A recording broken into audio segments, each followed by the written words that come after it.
اور ان کے لیے جو ان کے بعد آئیں، جو کہیں گے کہ اے ہمارے پروردگار ہمیں بخش دے، اور ہمارے ان بھائیوں کو بھی جو ہم سے پہلے ایمان لا چکے ہیں، اور ایمانداروں کی طرف سے ہمارے دل میں کینہ اور دشمنی نہ ڈال۔ اے ہمارے رب، بے شک تو شفقت اور مہربانی کرنے والا ہے۔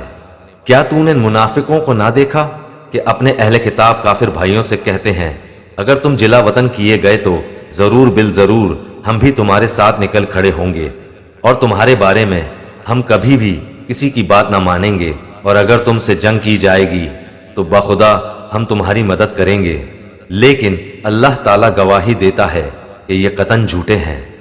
اگر وہ جلا وطن کیے گئے تو یہ ان کے ساتھ نہ جائیں گے، اور اگر ان سے جنگ کی گئی تو یہ ان کی مدد بھی نہ کریں گے، اور اگر بالفرض مدد پر آ بھی گئے تو پیٹ پھیر کر بھاگ کھڑے ہوں گے، پھر مدد نہ کیے جائیں گے۔ مسلمانوں، یقین مانو کہ تمہاری ہیبت ان کے دلوں میں بنسبت اللہ کی ہیبت سے بہت زیادہ ہے۔